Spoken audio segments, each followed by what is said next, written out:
Hello, my name is Yulduz. Today we will be talking about competition law with you. So to begin with, competition law is the type of law which has the main function and the responsibility of maintaining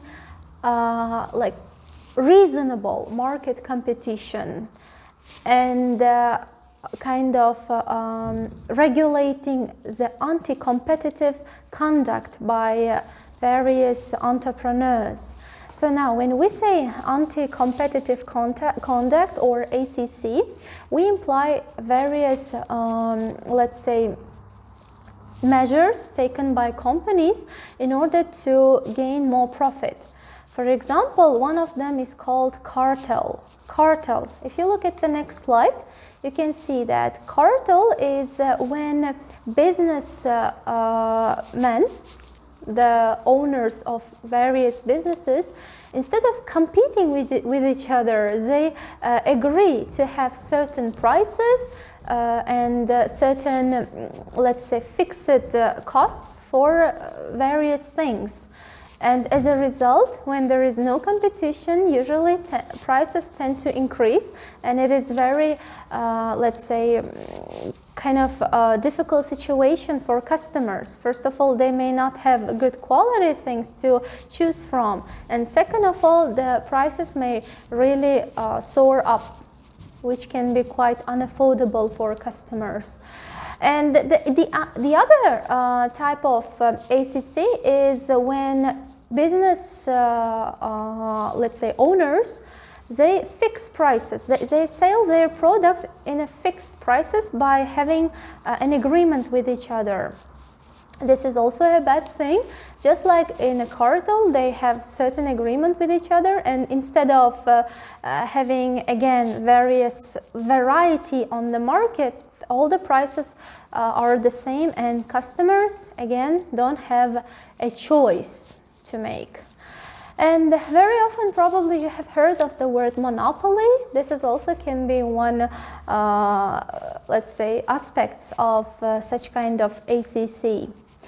And then moving on to the next one, we have got three main elements of competition law.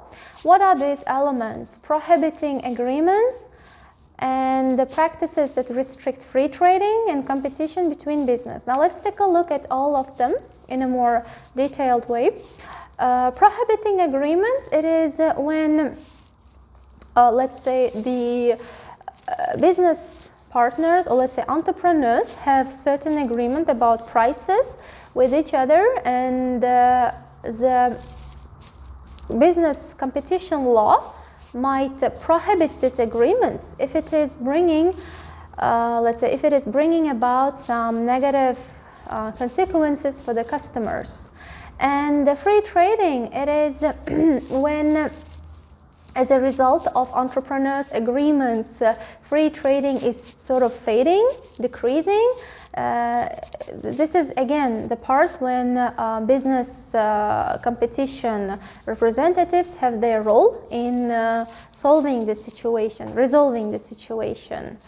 And competition between businesses, let's take a look at the next slide, and you will I'm sure that this information will be very familiar for you. The competition between Cola and Pepsi.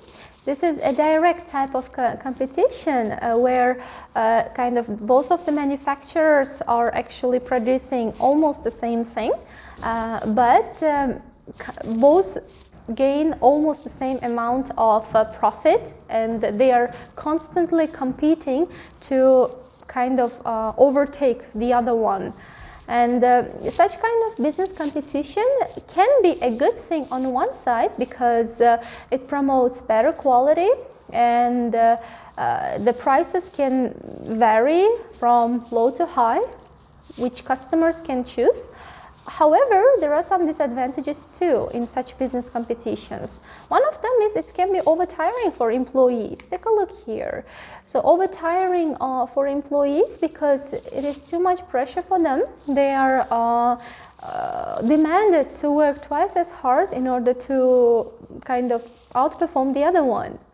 And it is also kind of constantly causing unnecessary expenditures, because usually those people who are competing in a direct way, as we mentioned, they are spending a lot of money on advertising.